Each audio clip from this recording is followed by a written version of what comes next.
Olá, meu amigo, minha amiga, muito obrigado por vocês estarem aqui no Portal do José. E hoje temos pautas muito importantes. É uma sexta-feira, dia 21 de agosto de 2020.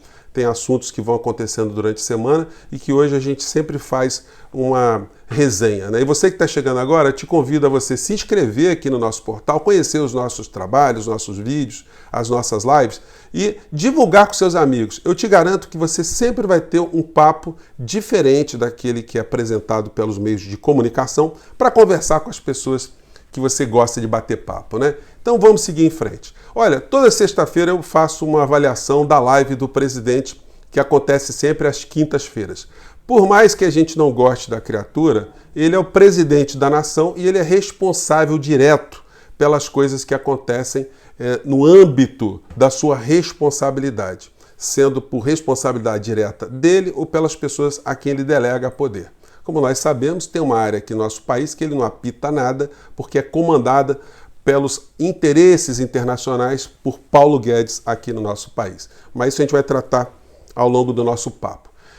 Mas além de ter visto a live do presidente brasileiro, eu assisti também o pronunciamento do candidato à presidência dos Estados Unidos, Joe Biden. E aí, gente, é um conflito de ideias, é um conflito de princípios, é um conflito de pensamentos, mas é absolutamente abissal.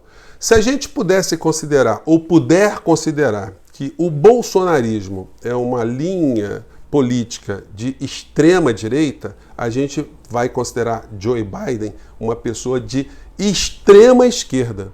Porque todas as pautas que Bolsonaro defende com unhas e dentes é contestada pelo discurso de Joe Biden. Item por item, é uma coisa impressionante. Mas vamos pegar começo aqui, vamos pegar aqui primeiro a fala do presidente da República, porque eu já comentei com vocês, né, e muitas pessoas falam, ele tem uma dificuldade muito grande de se expressar. Ele bota a culpa na imprensa depois pela tradução ou a interpretação que a imprensa faz daquilo que ele diz. Bom, é só ele dizer as coisas corretamente que a imprensa vai produzir ou reproduzir exatamente aquilo que ele está falando. Mas ele não sabe se comunicar, ele tem uma dificuldade muito grande de se expressar nas coisas mais comuns. Então ele, para preencher essa live, como ele não pode falar de assuntos complexos, ele coloca sempre figuras de menor importância, como esse secretário da Pesca. Então eles gastam um tempo inteiro, e nesse particular aqui, nesse ponto, parecia o programa da Ana Maria Braga, né, dando receita de camarão, receita de tucupi, assim, mostrando como é que é feita a reserva de tucupi, mas num pequeno trechinho a gente vê como o presidente ele tem uma falta de inteligência, vamos dizer assim. Vamos acompanhar. Um grande abraço merece. Realmente o brasileiro tem uma cabeça muito fértil, né? E faz coisas que a gente duvida. Logicamente que é uma tecnologia, isso mesmo? Claro. Tá? Desenvolvida lá que facilita então a conserva aí do peixe, no caso, tainha, e aqui o camarão. Camarão é peixe? É crustáceo. Crustáceo, tudo bem. Eu peguei só um pedacinho da aula de ciências aí, da escolinha do professor Bolsonaro, né? E aí, fazendo aqui o paralelo, eu fui direto aqui para o Joe Biden. Ele fez um pronunciamento de 20 minutos, pegar só um trechinho aqui. Current president has cloaked American darkness for much too long. Too much anger. Bom, basicamente é o seguinte, gente, ele está se propondo a tirar a América da situação de trevas, da idade das trevas. Qualquer semelhança com esse discurso, com aquele que a gente faz para nos referirmos a Bolsonaro, não é mera coincidência. Existe toda uma ideologia no campo desse debate de uma maneira geral. Se a gente pudesse ter uma régua ideológica nos Estados Unidos, nós colocaríamos o Trump na extrema direita. Então, qualquer pessoa que tenha o discurso de Joe Biden é considerado, para eles, lá uma pessoa de esquerda, porque são pautas que são identificadas com os progressistas no mundo inteiro. É muito diferente, gente, essa história toda que a gente está falando aqui, de uma realidade que pode vir a surgir mais à frente se Biden for eleito. Nós sabemos que há interesses corporativos nos Estados Unidos, a corporatocracia, os interesses transnacionais, eles vão continuar a serem praticados pelo governo americano e pelas grandes corporações norte-americanas. No entanto, há uma colidência de discursos absolutamente incompatível com aquilo que o governo brasileiro diz e aquilo que eles estão dizendo lá nessa eleição norte-americana por conta do Partido Democrata e Biden. Eu fiz aqui um apanhado, só de ponto a ponto. Ele falou que Trump não assume as suas responsabilidades com relação à Covid, ele coloca a responsabilidade nos outros, que ele nega a ciência. Ele só faltou dizer que Trump estava defendendo a cloroquina, que é um remédio inútil, é um placebo para essa história aí. E ele tem essa postura covarde de sempre colocar a responsabilidade de erros que estão acontecendo nos outros. É sempre a responsabilidade de grupos extremistas, de pessoas que pensam diferente, sempre a divisão na América, coisa que ele contestou e dizendo que se for eleito ele vai ser o presidente que vai unir a América. A América não pode ser dividida em grupos, né? Ele disse que Trump não respeita a ciência, a mesma coisa que Bolsonaro aqui no nosso país, que ficou indiferente ao sofrimento do povo, coisa que Bolsonaro copiou também. Aliás, na live do Bolsonaro, ele não citou nenhuma vez os mais de 112 mil mortos aqui no nosso país.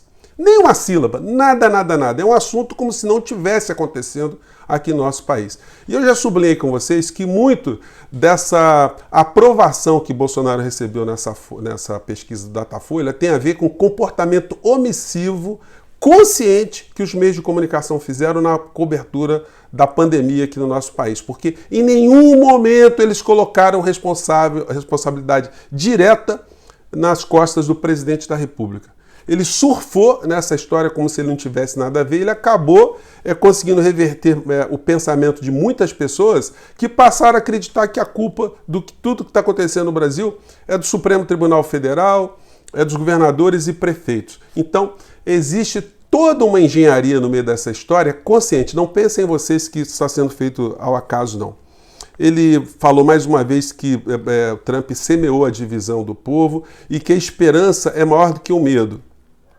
Ele falou das pautas ambientais, do equilíbrio climático. Ele comentou da filha de George Floyd, que exigiu dele que as desigualdades raciais nos Estados Unidos sejam superadas, que ele vai trabalhar dia e noite para que isso desapareça da sociedade norte-americana. Ele defendeu os grupos minoritários, os grupos étnicos minoritários, ou seja, o discurso do politicamente correto foi praticado o tempo todo. E quando se fala no discurso do politicamente correto, não tem nada de negativo. Politicamente correto é ser politicamente correto em relação à política, a moral, a ciência, a verdade. Não tem nada de mal ser politicamente correto. Isso faz com que o debate sempre se dê num nível mais elevado e não no nível de porta de boteco, como acontece aqui no Brasil com esse governo que está aí.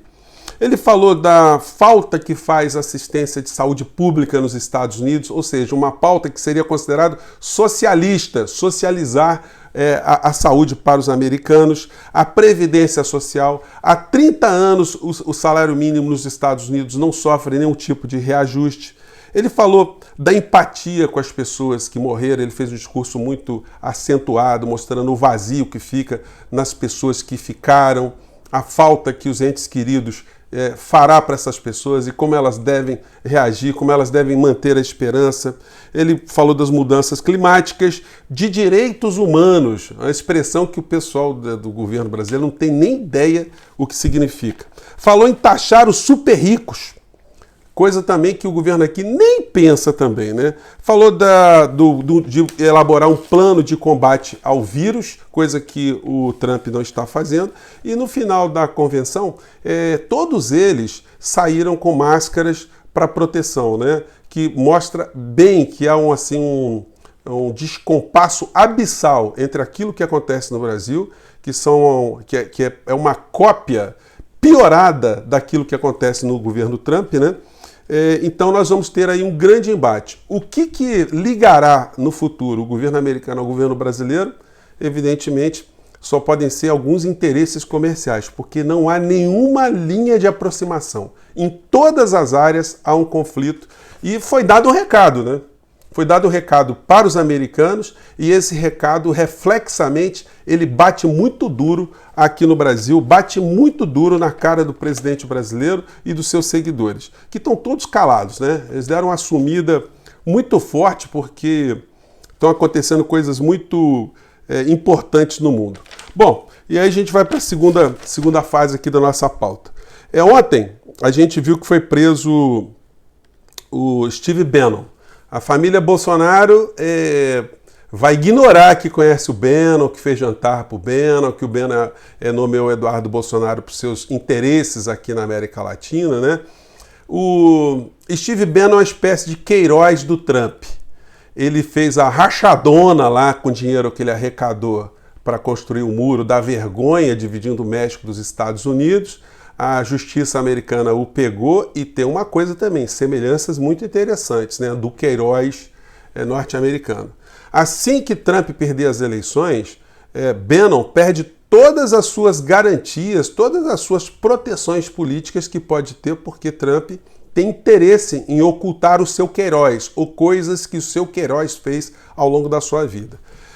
Steve Bannon foi preso no barco desse senhor aí, o senhor Guo Wengu.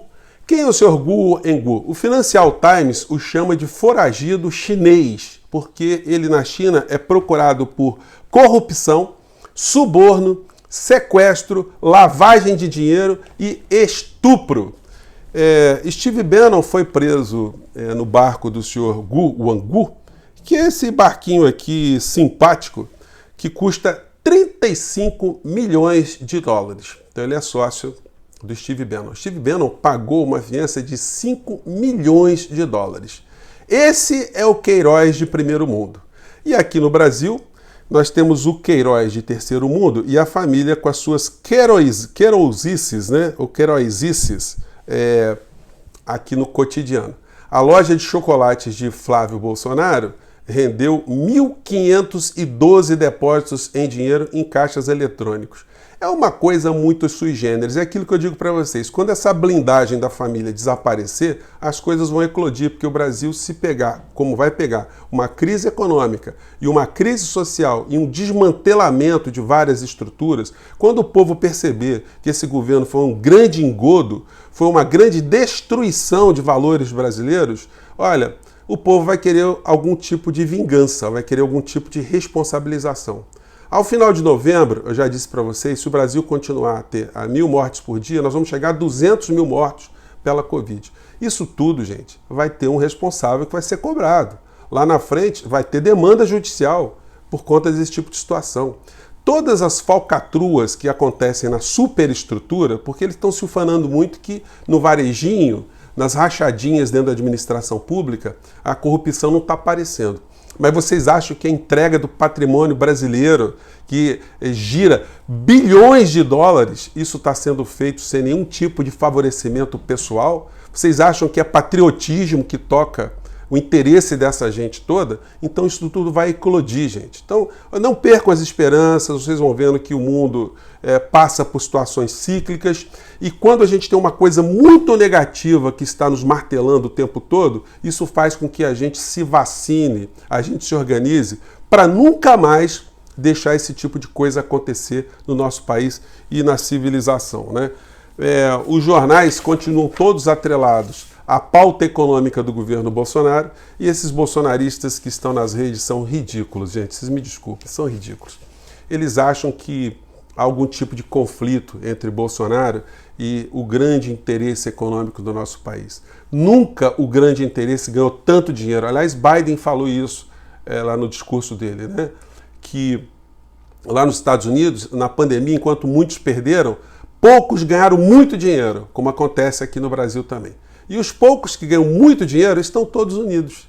Os grandes investidores aqui no nosso país, os grandes especuladores, os fundos de investimento, os bancos, o Paulo Guedes, que é o representante dessa gente toda, o Rodrigo Maia, o Alcolumbre, a maior parte dos deputados e senadores, a Rede Globo de televisão, a Bandeirantes, a Record, todos estão juntos do mesmo lado. Então esse pessoal, eles não conseguem entender porque o Brasil ainda está tão atrasado, quantas coisas bizarras acontecem no nosso Brasil, então eles ficam procurando os monstros alienígenas para colocarem responsabilidades. Mas mesmo essa gente, eles vão desaparecer, porque a loucura, ela tem limite. A gente vê alguns dessas criaturas, uns já estão presos, outros estão procurados, outros estão foragidos, estão fora do Brasil porque acham que a China e a Coreia do Norte estão atrás deles. Então é uma gente muito estranha. Então nós vamos sofrer muito ainda, mas quando a gente se libertar desse monte de coisa ruim, a gente vai ter de fato um horizonte melhor. A gente espera que o Biden ganhe as eleições dos Estados Unidos e que isso represente um novo modo de encarar seres humanos, sociedades e a racionalidade, né? Gente, eu fico por aqui. Um grande abraço, até o nosso próximo encontro. Tchau!